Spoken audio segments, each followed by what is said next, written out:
Welcome to my lecture series for the students of civil engineering. Subject is construction materials. We are studying unit number 2, bricks. In continuation with the last one, जो हमारा पिछला topic था, we had gone through the working of the clamps, यानी burning of BRICS जो है, जो ईंटें पकाई जाती हैं उसके लिए दो चीजें हमने यूज की थी. First was clamp burning, second is kiln burning. Clamp has been already discussed. हम ऑलरेडी पढ़ चुके हैं. We had already studied. जो आज हमने वर्किंग देखनी है वो देखनी है कि भी how a kiln is used to burn the bricks. एक किलन को कैसे यूज किया जाता है ब्रिक बर्निंग के लिए. इसका जो है we will study this working of the kiln. I will thoroughly discuss about the Bull's trench kiln through a model which I have made for you. This is the Bull's trench kiln model. We will discuss it in this video also. First of all, we should study about the 6 phases. हमने ये 6 phase पढ़ने हैं और ये 6 के 6 phase जो हैं वो सेम है दोनों के लिए, बुल्स के लिए भी और हॉफमैन्स के लिए भी. मींस वर्किंग जो है वो टू सम एक्सटेंट सेम है. बुल्स ट्रेंच किलन में हम ट्रेंच का यूज करते हैं. हॉफमैन किलन जो है वो सर्कुलर है, इस तरीके से सर्कुलर टाइप होती है और इसको जो है इस तरीके से हम बांटते हैं. ये इसके पार्ट्स बनते हैं. तो फर्स्ट जो जहां हम इसको यूज करेंगे अभी आपके साथ मैं मॉडल में डिस्कस करूंगा. First is loading, second is heating.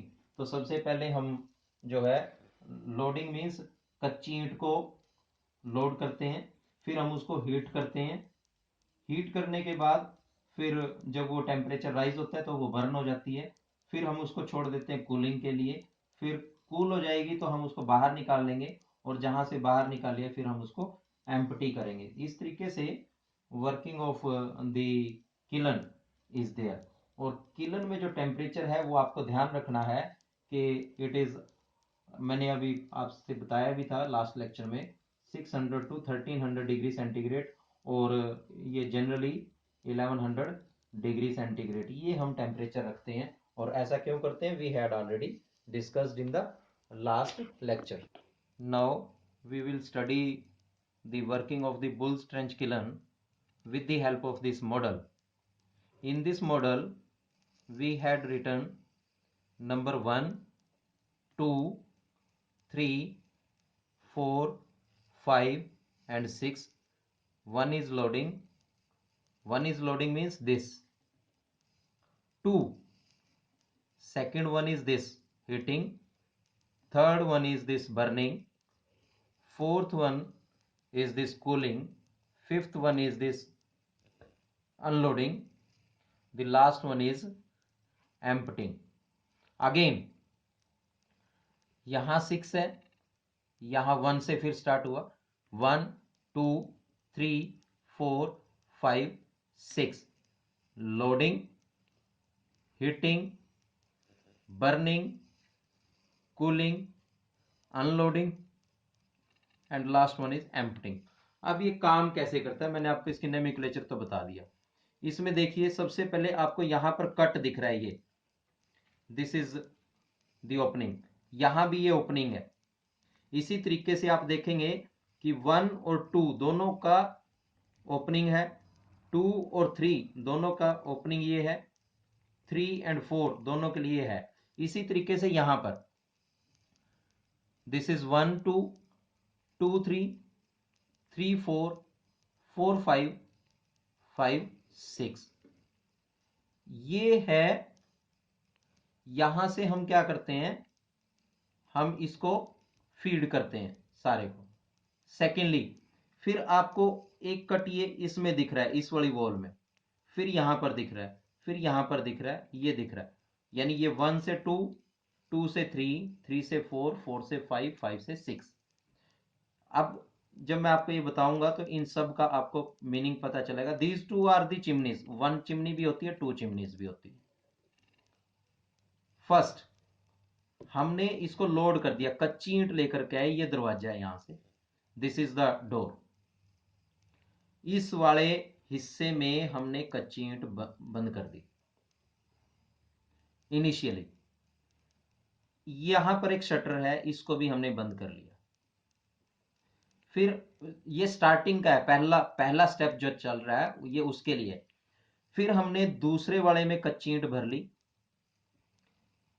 इसी तरीके से हम थर्ड वाले में भी कच्ची ईंट भर रहे हैं, हम भरते जा रहे हैं। ये जब हम फर्स्ट को लोड कर रहे हैं, इसमें हमने क्या किया, इग्नाइट कर दिया, यानी इसमें हमने आग लगा ली और इसका टेम्परेचर राइज होने लगा।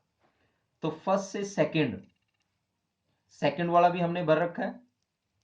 फर्स्ट वाले में जब टेम्परेचर राइज होगा तो उसकी जो हीटिंग है वो वेस्ट ना जाए, इसीलिए हमने ये बीच में इसके लिए जो है ओपनिंग छोड़ी है। तो इसकी जो एक्स्ट्रा हीट है वो 2 नंबर के पास जाएगी, और 2 नंबर जो है वो हीट प्री हीट हो जाएगा, यानी उसका हल्का सा टेम्परेचर इंक्रीज हो जाएगा। फिर हम इसको इग्नाइट कर देंगे, इसमें आग जला लें। इसकी आग लगी हुई है, इसकी जो प्री हीटिंग है, यानी इसमें से जो एक्स्ट्रा हीट है हमने 2 को दी, 2 को हमने इग्नाइट कर दिया। इग्नाइट करने के बाद 2 का टेम्परेचर राइज हो रहा है, और जब इसमें एक्स्ट्रा हीट अवेलेबल होगी वो हमने 3 नंबर को दे दी। अब क्या हो रहा है, 3 नंबर में इग्नाइट करने के बाद टेम्परेचर राइज हो रहा है, 2 में बर्निंग ऑफ ब्रिक्स हो रही है, 1 नंबर में बर्निंग ऑफ ब्रिक्स हो चुकी है। तो अब क्या हुआ, पहला नंबर जो है इसमें पूरा ईंधन जल चुका है, दूसरे वाले में ईंधन जल रहा है, तीसरे में स्टार्ट हुआ। जब तीसरे में स्टार्ट हुआ, जब ये टॉप पे जाएगा, इसकी प्री हीटिंग 4 नंबर को मिलेगी। इस तरीके से तो सबसे पहले जो हमने लोड किया, इसको इग्नाइट किया, ये अब जा रहा है, इसकी ईंटें पक चुकी हैं, दूसरे में पक रही हैं, तीसरे में हमने स्टार्ट कर दी। इस तरीके से ये 6 फेज हमारे पास हो गए। ठीक है, आपको ये समझ में आना चाहिए। थर्ड में जो है हमने क्या किया, फिर हमारा जो थर्ड वन है उसमें बर्निंग हो रहा है, ये ऑलरेडी मैं फर्स्ट स्टेप की बात कर रहा हूं। फिर फोर्थ वन जो है हम इसको कूल कर रहे हैं, यानी जो फर्स्ट ऐसे जगते जगते चलता आया, तो हम अब चौथे से बात करें तो चौथे में पूरी ईंटें पक चुकी हैं, बर्निंग ऑफ ब्रिक्स हो चुकी है, इसका टेम्परेचर धीरे धीरे डाउन हो रहा है, तो यहां से कूलिंग हो रही है। नेक्स्ट जब कूल हो जा रही हैं, इसी तरीके से पांचवा जो पार्ट है उसमें बर्निंग बंद हो चुकी है, ईंटें जो है आपकी पक चुकी हैं, इसका टेम्परेचर बिल्कुल 0 हो चुका है, इसकी ईंट को आप बाहर निकाल सकते हो। छठे को आपको सफाई के लिए बाहर रखना है, एम्पटिंग। तो this is one is loading, second one is heating, third one is burning. ये कॉन्टिन्यूस प्रोसेस है, इसी तरीके से ये चलता रहेगा, कंटिन्यू चलता रहेगा। अब इसमें एक 1 से 2, 2 से 3 आपस में रिप्लेस होते रहेंगे। अगर पहली बार ये 1 है तो नेक्स्ट टाइम पे ये होगा, उससे नेक्स्ट टाइम पे ये होगा, यानी ये 12 जो है आपस में रिप्लेस होते चले जाएंगे।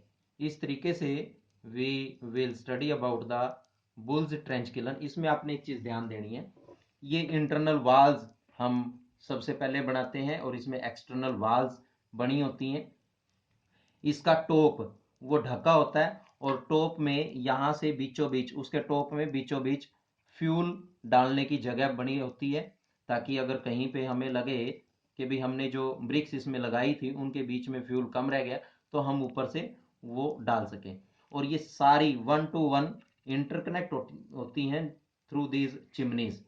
एक इसके साथ कनेक्ट होती है, फिर उसके साथ कनेक्ट होती है, आपस में कनेक्ट होती है। इनके शटर्स ऊपर भी होते हैं और साइडों में भी होते हैं, ताकि इनका जो धुआं है, जो स्मोक और स्मोग और जो carbon through the burning of fuel जो निकल रहा है, वो हम जो है स्काई में, यानी आसमान में ऊंचाई पर लेकर के जाते हैं, और उसमें जो एक्स्ट्रा कार्बन है वो चिमनी जैसे काम करती है, तो चिमनी इसलिए उसका चिमनी का बेस बहुत बड़ा होता है, ऊपर जाते जाते चिमनी जो है वो उसका जो डाया है वो बहुत कम रह जाता है। उस केस में क्या है, जो कार्बन कंटेंट है, जो अनबर्न्ड फ्यूल है, वो धीरे धीरे चिमनी के अंदर की तरफ जमता रहता है और ऊपर की तरफ फ्लू गैसेज या जो धुआं है उसमें कार्बन कंटेंट कम होते हैं, ताकि वो आसमान में ऊपर चला जाए और आसपास के एरिया को डिस्टर्ब ना करे, वहां के एनवायरनमेंट को जो है वो पोल्यूट ना करे। That's why the chimneys are provided in this kilns. Thank you all. Please subscribe my channel, like and share.